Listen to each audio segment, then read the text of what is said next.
Cinta kedua janda Kebumen, antara harapan dan luka lama. Pernahkah kamu mendengar kisah seorang wanita yang mencoba membuka hatinya kembali setelah terluka begitu dalam? Inilah kisah Shita, seorang janda dari Kebumen yang berusaha menemukan kebahagiaan di tengah luka masa lalu. Apakah cintanya yang kedua akan membawa kebahagiaan atau justru membuka luka lama? Simak kisahnya sampai akhir. Assalamualaikum warahmatullahi wabarakatuh. Halo teman-teman, selamat datang di channel ini. Sebelum kita lanjut ke kisah yang menyentuh hati ini, jangan lupa tekan like, subscribe, dan aktifkan lonceng notifikasinya agar tidak ketinggalan cerita menarik lainnya. Tulis di kolom komentar, kamu dari daerah mana? Kita saling menyapa, ya. Jangan lupa membaca sholawat. Di sebuah desa kecil di Kebumen, di bawah langit senja yang mulai berubah jingga, seorang wanita duduk termenung di depan rumahnya yang sederhana. Rumah itu tak besar, hanya berdinding kayu dengan halaman kecil yang dipenuhi pot-pot tanaman yang mulai layu. Namanya Shita, seorang janda yang telah bertahun-tahun hidup sendiri setelah kepergian suaminya. Angin sore berhembus pelan, mengibaskan ujung kerudung lusuh yang ia kenakan. Matanya menerawang jauh, seakan sedang menyelami lautan kenangan yang telah lama ia kubur dalam-dalam. Sudah 5 tahun ia menjalani hidup sebagai seorang ibu tunggal. Hari-harinya dihabiskan dengan bekerja keras, menjual kue keliling untuk memenuhi kebutuhan hidupnya dan anak sematawayangnya, Rania. Bocah perempuan berusia 7 tahun yang menjadi satu-satunya alasan Shita tetap bertahan. Namun, di balik keteguhan hatinya, ada luka yang belum sepenuhnya sembuh. Kehidupannya dulu tidaklah mudah. Pernikahannya dengan almarhum suaminya, Anton, tak seindah yang orang kira. Anton bukan suami yang penyayang, dan hubungan mereka lebih sering diisi dengan pertengkaran daripada kebahagiaan. Meski demikian, saat Anton meninggal karena sakit, Shita tetap merasa kehilangan. Bagaimanapun, ia adalah ayah dari anaknya. Setiap malam, sebelum tidur, ia sering memandang foto Anton yang masih tergantung di dinding rumahnya. Bukan karena ia masih mencintainya, tetapi karena luka yang ditinggalkan Anton masih melekat di hatinya. Rasa takut, kecewa, dan trauma membuatnya tak pernah berpikir untuk membuka hatinya lagi. Hidup memang berat, gumamnya dalam hati, tapi aku harus tetap kuat, demi anakku. Pagi itu, Shita berangkat ke pasar seperti biasa. Ia membawa keranjang besar berisi aneka kue buatannya. Donat, lemper, dan onde-onde yang setiap hari ia jual ke warung-warung di sekitar desa. Langkahnya mantap, tapi hatinya tetap terasa kosong. Saat sedang menunggu giliran membayar di warung sayur, sebuah suara yang tak asing tiba-tiba menyapa dari belakang. "Shita? Kamu Shita, kan?" Shita menoleh. Seorang pria berdiri di belakangnya dengan senyum hangat. Matanya sedikit menyipit karena pantulan cahaya matahari, tapi ada kehangatan di wajahnya yang mengingatkan Shita pada seseorang dari masa lalu. "Mas Rahmat." Shita mengerutkan dahi, memastikan bahwa pria di depannya adalah teman lama yang sudah lama tak ia temui. "Iya, ini aku. Ya Allah, sudah lama sekali. Gimana kabarmu?" Rahmat masih tersenyum, matanya berbinar penuh keakraban. Shita mengangguk kecil, sedikit tersenyum. "Alhamdulillah, baik. Kamu sendiri gimana?" Rahmat menghela napas pelan. "Ya, begitulah. Aku baru pulang ke desa setelah bertahun-tahun di Jakarta." Mereka berbincang sebentar, mengenang masa lalu saat mereka masih remaja. Dulu, mereka adalah teman satu sekolah. Rahmat adalah sosok yang dikenal baik hati, pekerja keras, dan cerdas. Namun, setelah lulus SMA, ia merantau ke Jakarta untuk bekerja, sementara Shita menikah dengan Anton. Ada sesuatu dalam pertemuan itu yang membuat hati Shita bergetar. Sesuatu yang sudah lama ia lupakan, perasaan hangat saat berbicara dengan seseorang yang benar-benar peduli. Siang itu, Shita kembali ke rumahnya dengan hati yang tak menentu. Sepanjang perjalanan, pikirannya masih dipenuhi dengan pertemuan singkatnya dengan Rahmat. Ia tak menyangka, setelah bertahun-tahun, Rahmat masih mengingatnya. Sore harinya, Saat sedang menata kue untuk dijual keesokan harinya, ia dikejutkan oleh suara seseorang dari luar pagar rumahnya. "Assalamualaikum, Shita." Suara itu, Rahmat? Shita buru-buru keluar. Di depan rumahnya, Rahmat berdiri dengan membawa kantong plastik berisi beberapa buah mangga. "Maaf kalau aku tiba-tiba datang. Aku lewat sini tadi dan kepikiran buat mampir," kata Rahmat sambil tersenyum. Shita mengangguk pelan, sedikit canggung. Ia sudah lama tidak menerima tamu laki-laki. "Silakan duduk, Mas," ucapnya sambil membuka pintu rumah. Mereka duduk di beranda rumah. Obrolan mereka ringan, tapi bagi Shita, ada sesuatu dalam cara Rahmat berbicara yang membuatnya merasa nyaman. Rahmat tidak bertanya hal-hal yang membuatnya terbebani. Ia hanya berbicara tentang kehidupan, tentang betapa banyak hal yang telah berubah sejak terakhir kali mereka bertemu. "Aku dengar dari ibu-ibu di pasar, kamu sekarang jualan kue?" tanya Rahmat. Shita mengangguk. "Iya, sudah beberapa tahun ini. Alhamdulillah, cukup buat makan aku dan anakku." Rahmat tersenyum. "Kamu hebat, Shita. Aku salut sama kamu." Pujiannya membuat hati Shita berdesir. Sudah lama sekali ia tidak mendengar seseorang mengatakan hal seperti itu padanya. Malamnya, setelah Rahmat pulang, Shita duduk di tepi ranjang sambil menatap langit-langit. Pikirannya melayang ke masa lalu. Ia dan Rahmat dulu memang tidak pernah memiliki hubungan lebih dari sekadar teman, tetapi Rahmat selalu menjadi orang yang baik padanya. Dulu, ketika masih SMA, Rahmat sering membantunya mengerjakan tugas matematika. Ia juga pernah membelikan Shita es teh saat mereka pulang sekolah bersama. Hal-hal kecil yang mungkin tak berarti bagi orang lain, tapi kini terasa begitu besar di hati Shita. "Apakah ini hanya kebetulan, ataukah takdir mempertemukan kami kembali?" batinnya. Namun, ia segera menggelengkan kepala, mencoba mengusir pikiran itu. Ia takut jika hatinya kembali terbuka, lalu terluka lagi. Hari-hari berlalu, dan Rahmat mulai sering datang ke rumah Shita. Tidak ada janji manis, tidak ada gombalan, hanya obrolan ringan yang membuat hati Shita merasa lebih ringan. Rahmat tidak datang membawa harapan kosong. Ia tidak pernah menyinggung tentang hubungan, tidak pernah memaksa. Ia hanya hadir, dan itu cukup bagi Shita untuk mulai merasa bahwa ia tidak sendirian.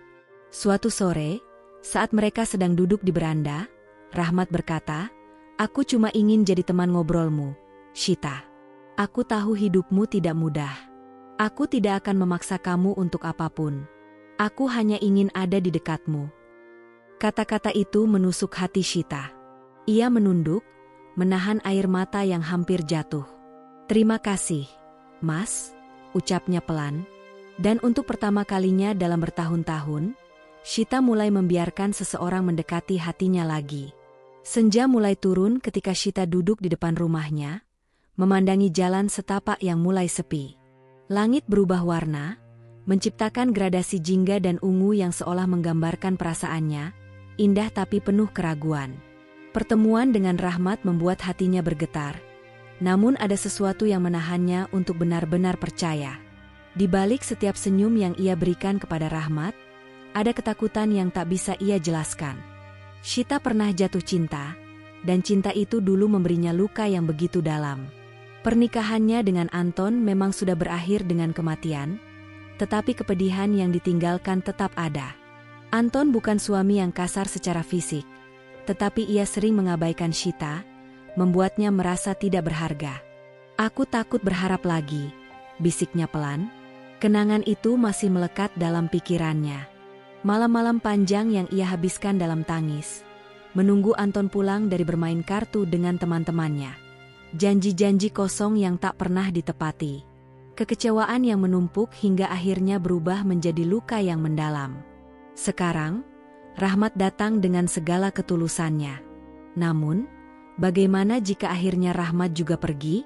Bagaimana jika kebahagiaan yang perlahan muncul ini hanya sementara? Ia takut. Ia tidak ingin terluka lagi. Hari-hari berlalu, dan Rahmat tetap datang. Ia tidak memaksa, tidak menuntut, tidak mengajukan pertanyaan yang menyudutkan. Ia hanya ada, hadir dengan cara yang sederhana, tetapi begitu berarti. Suatu hari, saat Syita sedang menyapu halaman, Rahmat datang membawa sekantong beras dan beberapa bungkus lauk. "Ini aku beli tadi di pasar. Aku pikir kamu mungkin butuh," katanya sambil tersenyum. Syita menatapnya dengan bingung. "Mas, ini terlalu banyak. Aku tidak bisa menerimanya." Rahmat tertawa kecil. "Anggap saja ini oleh-oleh dari teman lama. Aku cuma ingin membantu." Syita menghela napas pelan. "Kenapa kamu melakukan ini, Mas?" Aku takut kalau aku mulai bergantung padamu, lalu suatu saat kamu pergi." Rahmat terdiam sejenak, lalu menatap Syita dengan mata yang penuh ketulusan. "Aku tidak akan pergi, Syita.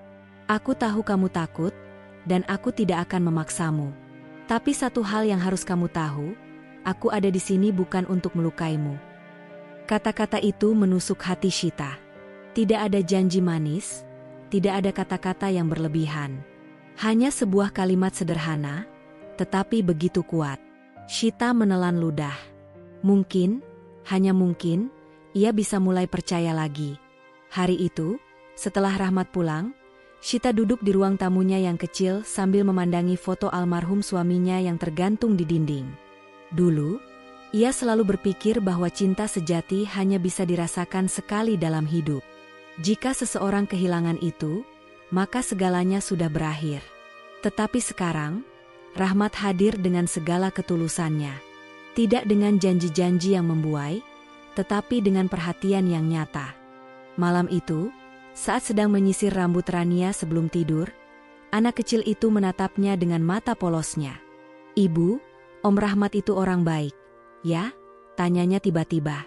Syita terdiam, lalu mengangguk. "Iya, Nak, dia orang baik." Rania tersenyum. "Kalau begitu, kenapa ibu selalu kelihatan sedih setiap Om Rahmat datang?" Pertanyaan itu membuat hati Syita mencelos. Seorang anak kecil bahkan bisa melihat kebimbangannya. "Ibu tidak sedih, sayang. Ibu hanya belum tahu harus bagaimana," jawabnya lirih. Malam itu, Syita kembali berdoa. "Ya Allah, jika ini baik untukku dan anakku, mudahkanlah. Jika tidak, jauhkanlah." Namun, kebahagiaan yang mulai tumbuh itu tidak berlangsung lama. Suatu hari, kabar tentang kedekatan Syita dan Rahmat mulai menyebar di desa. Desas-desus mulai terdengar di pasar dan warung-warung. "Janda itu memang pintar. Baru juga duda itu pulang, sudah didekati," bisik seorang ibu-ibu saat Syita melewati mereka. Hati Syita mencelos, tetapi ia tetap diam.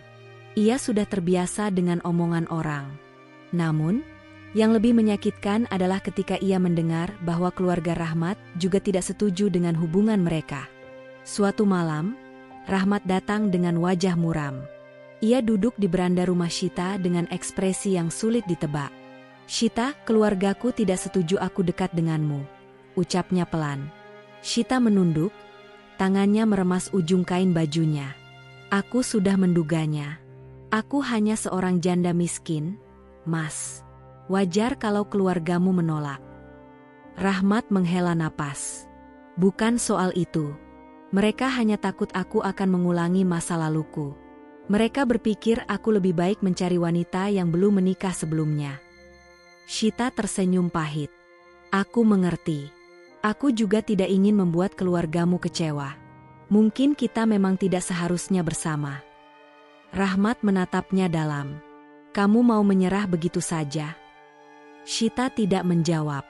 Namun, hatinya berbisik, mungkin ini adalah takdirnya. Malam itu, Syita menangis diam-diam di kamar. Ia sudah mulai membuka hatinya, tetapi ternyata dunia tidak mendukungnya. Ia hanya seorang janda, seorang wanita yang di mata banyak orang tidak berhak untuk berbahagia dengan mudah. Namun, yang lebih menyakitkan bukanlah penolakan itu, melainkan perasaan bahwa mungkin Rahmat akhirnya akan menyerah. Keesokan harinya, Syita berusaha menghindari Rahmat.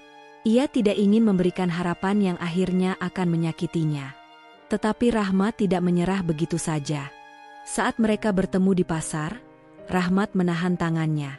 Shita, jangan seperti ini. Aku ingin memperjuangkanmu. Shita menggeleng pelan. Tidak ada gunanya, Mas. Kita berdua tahu bagaimana akhirnya. Rahmat menatapnya dengan mata yang penuh keteguhan. Kalau kamu mundur hanya karena kata-kata orang, berarti kamu tidak benar-benar ingin bahagia, Shita. Kata-kata itu menghantam jantung Shita seperti petir.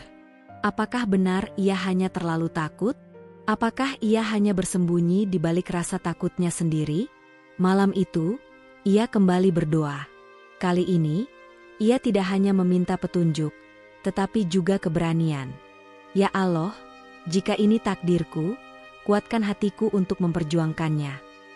Dan untuk pertama kalinya dalam bertahun-tahun, ia mulai mempertimbangkan sesuatu yang tak pernah berani ia pikirkan sebelumnya.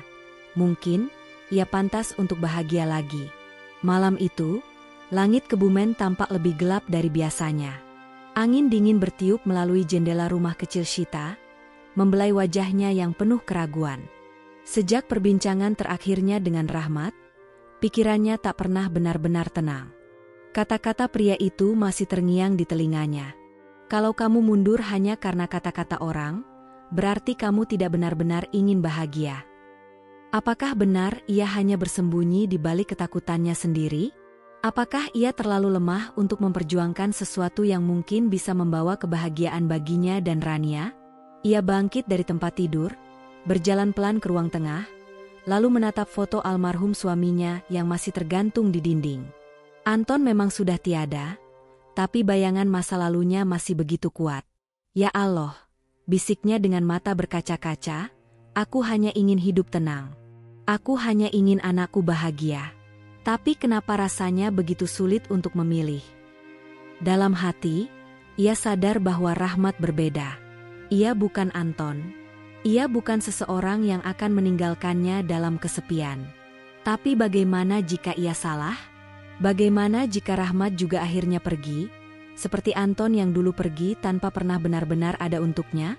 Keesokan harinya, saat matahari mulai menghangatkan desa, Rahmat datang ke rumah Shita. Berbeda dengan biasanya, kali ini ia datang dengan wajah penuh keseriusan. Aku ingin berbicara denganmu, Shita, ucapnya pelan.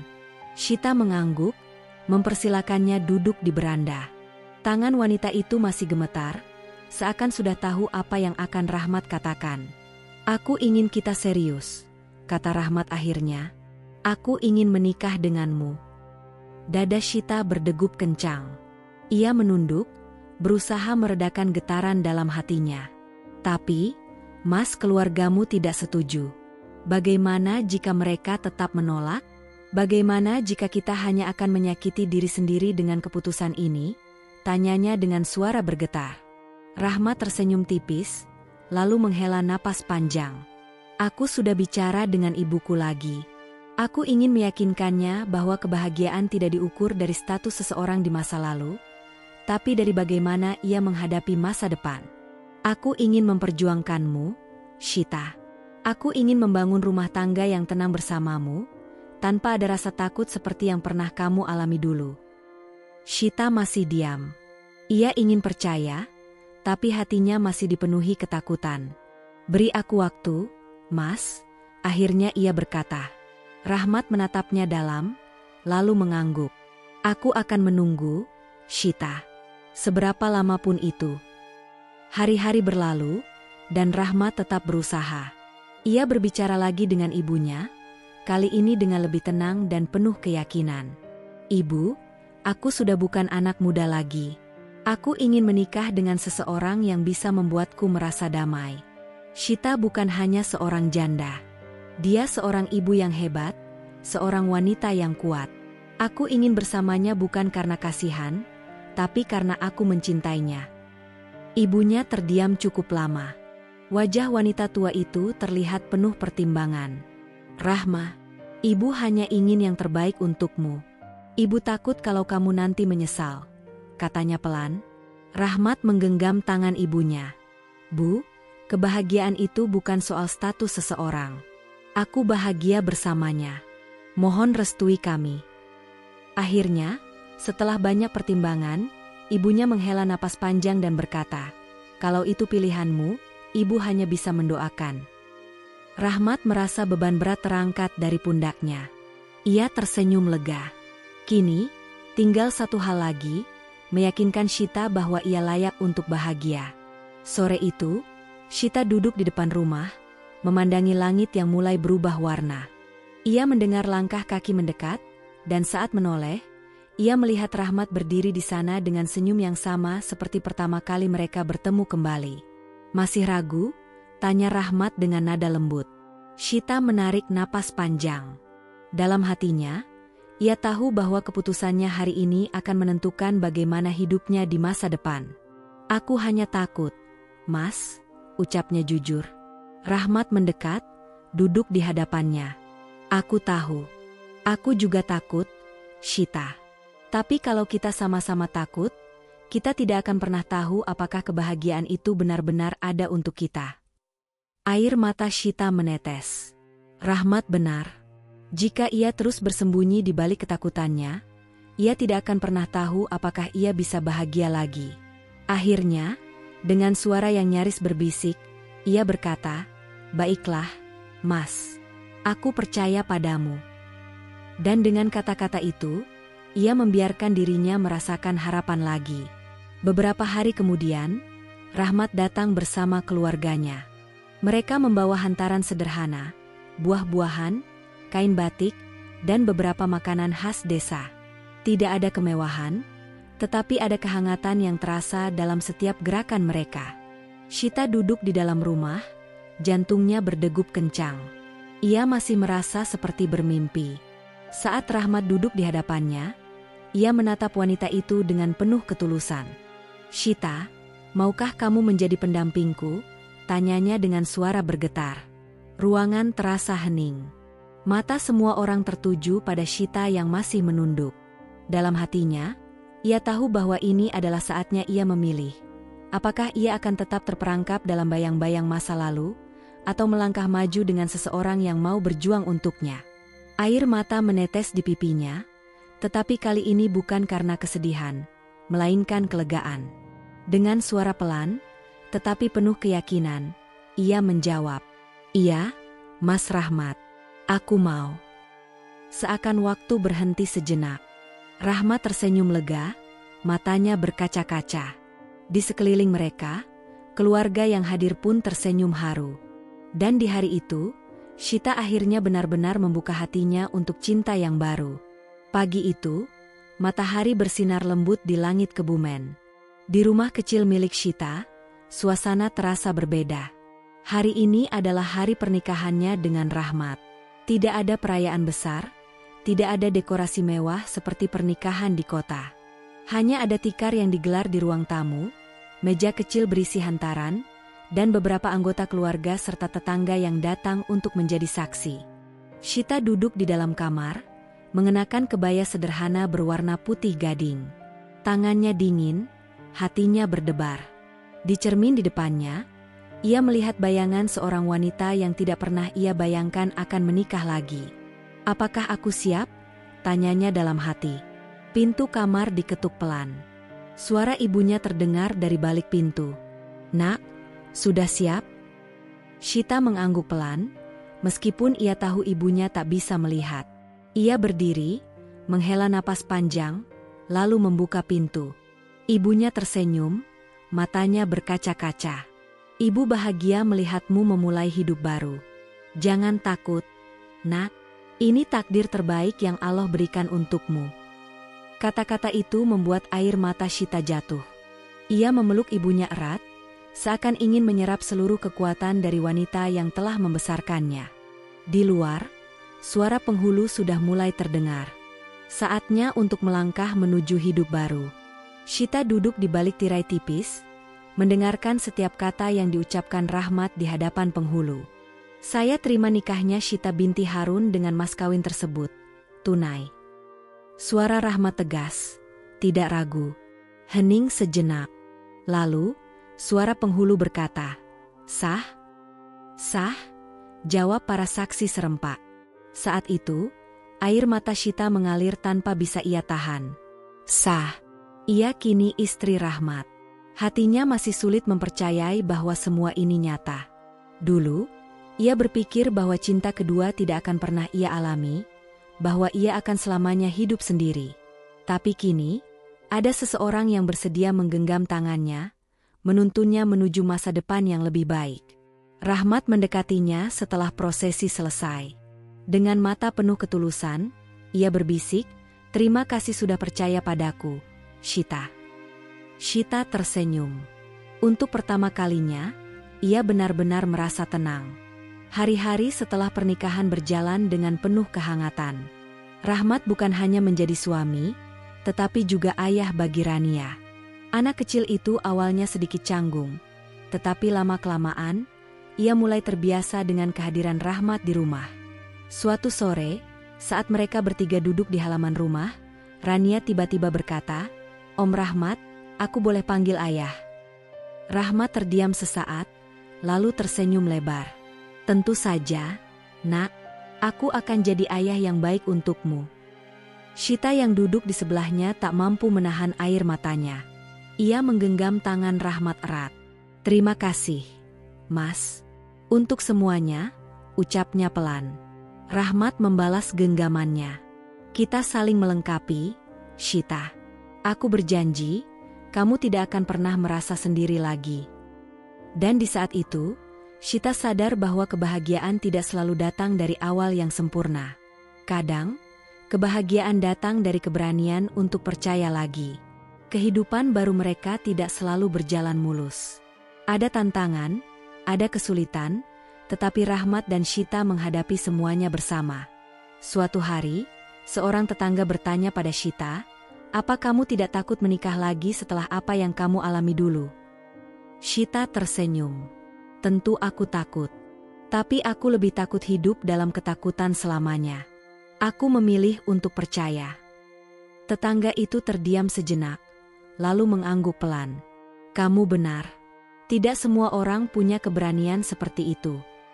Shita menatap rumah kecilnya, tempat di mana ia kini berbagi hidup dengan seseorang yang benar-benar menghargainya. Ia tahu bahwa perjalanannya masih panjang, tetapi kali ini, ia tidak lagi sendirian. Malam itu, saat ia duduk di samping Rahmat di beranda, ia berkata, "Aku dulu berpikir bahwa janda seperti aku tidak pantas untuk bahagia lagi. Tapi ternyata, aku salah." Rahmat menggenggam tangannya. "Kita semua pantas untuk bahagia, Shita. Yang penting, kita berani memperjuangkannya." Waktu terus berlalu, dan kehidupan mereka semakin mapan. Usaha kue Shita berkembang, dibantu oleh Rahmat yang selalu mendukungnya. Mereka mungkin tidak memiliki banyak harta, tetapi mereka memiliki sesuatu yang jauh lebih berharga, kedamaian. Suatu pagi, saat Shita sedang menyiapkan sarapan, Rahmat mendekatinya dan berkata, "Aku ingin mengajakmu ke tempat yang spesial hari ini." "Kemana?" tanya Shita penasaran. "Ke tempat di mana aku pertama kali sadar bahwa aku ingin menghabiskan sisa hidupku denganmu," jawab Rahmat sambil tersenyum. Mereka berjalan menyusuri jalan desa, sampai akhirnya tiba di tempat pertama kali mereka bertemu kembali. Warung kecil tempat Shita membeli sayur. "Disinilah aku melihatmu lagi setelah bertahun-tahun. Disinilah aku sadar bahwa aku masih ingin melindungi seseorang. Dan orang itu adalah kamu, Shita." Shita menatap pria di hadapannya. Dulu, ia takut untuk percaya. Tapi sekarang, ia tahu bahwa cinta kedua bisa sama berharganya dengan cinta pertama, bahkan lebih. Ia tersenyum, lalu menggenggam tangan Rahmat. "Terima kasih karena tidak menyerah padaku." Rahmat mengangguk, lalu berbisik, "Aku tidak akan pernah menyerah. Kita saling menemukan, bukan?" Dan di bawah langit Kebumen yang cerah, mereka berdua tahu bahwa mereka telah menemukan rumah yang sesungguhnya, di hati satu sama lain. Jangan lupa like, subscribe, dan share cerita ini agar lebih banyak orang yang bisa mengambil hikmah. Sholawat yuk. Terima kasih sudah menonton. Wassalamualaikum warahmatullahi wabarakatuh.